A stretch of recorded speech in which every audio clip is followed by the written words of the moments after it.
Welcome to my YouTube channel World Literature. आज जो topic discuss करने वाले हैं वो है Tickets Please by D H Lawrence. D H Lawrence की ये शॉर्ट स्टोरी है जिसको आज हम डिस्कस करने वाले हैं। फर्स्ट ऑफ ऑल अपने राइटर को डिस्कस करते हैं, देन इसके करेक्टर्स को एंड समरी को जो है वो हम डिटेल से डिस्कस करेंगे। डीएच लॉरेंस की बर्थ हुई थी 11 सितंबर 1885 में एंड इनकी डेथ हुई थी 2 मार्च 1930 में। इंग्लिश नॉवलिस्ट थे, शॉर्ट स्टोरी राइटर थे, poet, playwright, literary critic, travel writer, essayist and painter भी ये थे।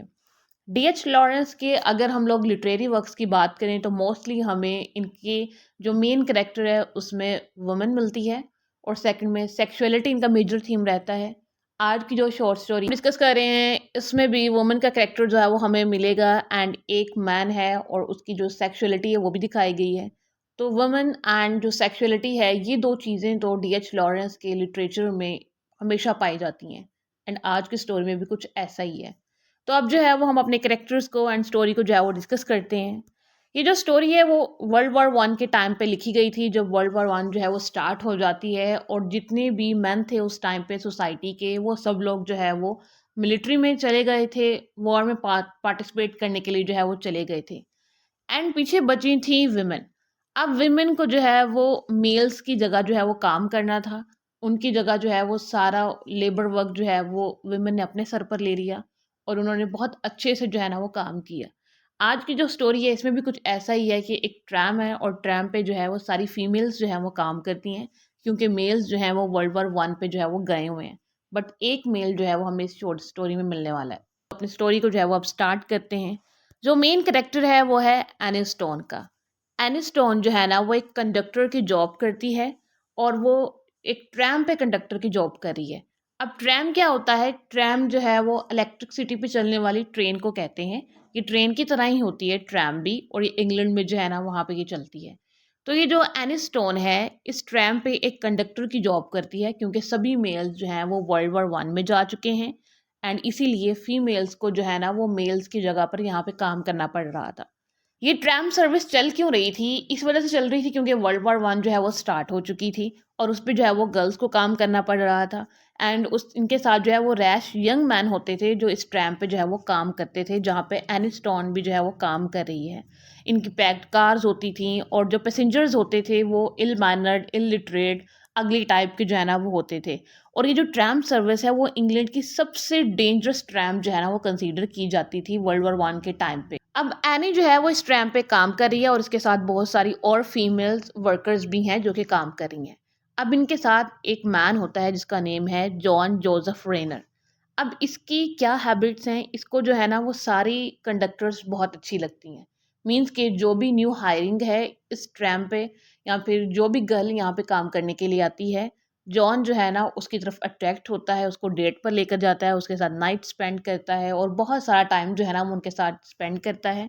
एंड इसकी वजह से जो है ना वो आसपास के जो विलेजेस हैं जहाँ पर ये ट्रैम चलती है वहाँ पे बहुत सारे स्कैंडल्स भी बनते हैं और बहुत सारी गर्ल्स की जो है वो जॉब भी जाती हैं, आती भी हैं, न्यू हायरिंग भी जो है वो होती रहती है। बट एनी और जॉन आपस में थोड़ा सा डिस्टेंस रखते हैं। इन दोनों की अच्छी एक दूसरे से फ्रेंडशिप थी, लाइक ऐसी थी कि जैसे मैरिड कपल जो हैं वो एक दूसरे से बातें करते हैं, शायद इस तरह की थी। और या फिर एक फ्रेंडली रिलेशनशिप भी था, बट इतना वो नहीं था रोमांटिक रिलेशन इन दोनों में, जॉन और एनी में। मीन्स कि थोड़ा सा डिस्टेंस जो है वो रखते हैं। एनी जॉन को देखकर सोचती है कि शायद जॉन इस वजह से मुझसे डिस्टेंस रखता है, शायद वो डरता है मेरी जो शार्प टंग है उसकी वजह से, या फिर मेरी जो ब्रेवरी है, या फिर जो मेरी स्ट्रेंथ है, या फिर मैं जो है वो बहुत बोल्ड वूमन हूँ, इस वजह से मुझसे जो है ना वो डिस्टेंस रखता है। बट एक दिन क्या होता है, जॉन और जो एनी है ये दोनों एक फेयर पे जाते हैं एंड वहाँ पे इनकी जब मीटिंग होती है एक दूसरे से, तो फिर इन दोनों के आपस में फ्रेंडशिप और स्ट्रांग हो जाती है। इनका जो रिलेशनशिप है वो आगे बढ़ना शुरू हो जाता है। अब एनी जो है ना वो जॉन से लव करना स्टार्ट कर देती है। जब एनी जॉन की तरफ बहुत ज़्यादा केयरिंग और प्रोटेक्टिव और पोजेसिव हो जाती है तो जॉन जो है ना वो अलर्ट हो जाता है। जॉन एनी को अप्रिशिएट भी करता है कि दोनों का जो कपल है वो एक आइटम की तरह बन चुका था, मीन्स के मेड फॉर ईच अदर जो है वो लगने लगा था। बट जॉन जब एनी की प्रोटेक्शन और उसकी पोजेसिवनेस को बढ़ते हुए देखता है तो वो अलर्ट हो जाता है और एनी से जो है ना वो अपना रिलेशनशिप ब्रेक कर लेता है, क्योंकि वो एनी की पॉसेसिवनेस को, और उसे ऐसा लग रहा था जैसे कोई फीमेल जो है ना वो मुझे क्लेम करना स्टार्ट हो गई है, मुझ पे जो है ना वो हर time orders and rules and regulations जो है ना वो लगाना शुरू हो गई हैं, फिर मुझ पे जो है ना उसने बहुत सारी रिस्ट्रिक्शंस लगा दी हैं। इन सब चीज़ों से तंग आकर वो जो है ना एनी से ब्रेकअप कर लेता है। एनी इस चीज़ से जो है ना वो बहुत गुस्से में आ जाती है, और वो बाकी सारी गर्ल्स के साथ मिलकर जो है ना वो एक प्लान बनाती है जॉन जोसेफ के अगेंस्ट। क्योंकि जॉन जो है वो सभी गर्ल्स को डेट्स पर लेकर जाता था, सभी को इक्वली जो है ना वो ट्रीट करता था, किसी के साथ जो है वो ये सिंसेयर नहीं था। एनी बाकी सभी गर्ल्स के साथ प्लान करती है, और ये सभी गर्ल्स जो है ना वो वेटिंग रूम में इसका वेट करने लगते हैं जॉन जोसेफ के आने का। अब जॉन जोसेफ ना अपनी जो रेगुलर उसकी रूटीन है उसके मुताबिक आता है, और सभी गर्ल्स ना उसको जो है ना वो बहुत अच्छा ट्रीटमेंट देती हैं। कोई उसके लिए जो है वो टी बनाना स्टार्ट कर देती है, एंड कोई गर्ल जो है वो उससे पूछ रही होती है कि आज तुम घर जाते हुए किस गर्ल को अपने साथ लेकर जाओगे और किसके साथ जो है वो नाइट स्पेंड करोगे। जॉन उन सभी गर्ल्स से कहता है कि मैं जो है आज किसी को नहीं लेकर जाऊंगा, और मैं आज अकेला ही जाऊंगा। फिर ये सभी गर्ल्स ना जॉन को इंसिस्ट करना शुरू कर देती हैं कि तुम्हें जो है ना वो किसी को चूज़ करना होगा और अपने साथ जो है वो किसी को लेकर जाना होगा।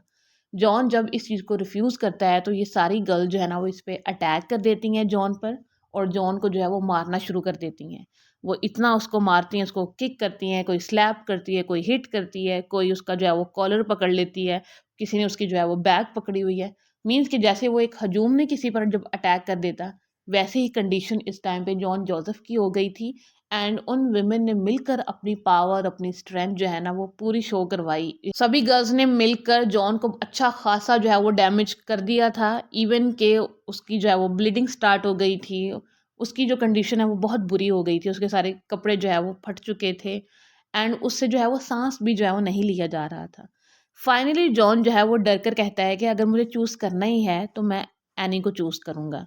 लेकिन एनी ये सुनने के बाद कहती है कि मुझे अब इस बात से जो है ना कोई फ़र्क नहीं पड़ता है, तुम मुझे चूज़ करो या ना करो, तुम्हें जो है ना वो अब दोबारा चूज़ करना होगा, क्योंकि मैं तो तुम्हारे साथ जो है वो जाने वाली नहीं हूँ। जॉन जो है वो अपना सारा बाकी का सामान उठाता है उस ट्रैम में से, और रात के अंधेरे में जो है ना वो उस ट्रैम से खामोशी से चला जाता है, क्योंकि उसकी कंडीशन जो है वो बहुत बुरी हो चुकी थी। अगर वो थोड़ी देर उस ट्रैम पर और रहता तो क्या पता ये सारी गर्ल्स जो मिलकर जॉन को उसके डेथ बेड तक जो है वो पहुंचा देती। एंड यहाँ पे ये जो स्टोरी है वो एंड हो जाती है। एक्चुअली में डीएच लॉरेंस ने इसमें दो क्वेश्चन रखे हैं।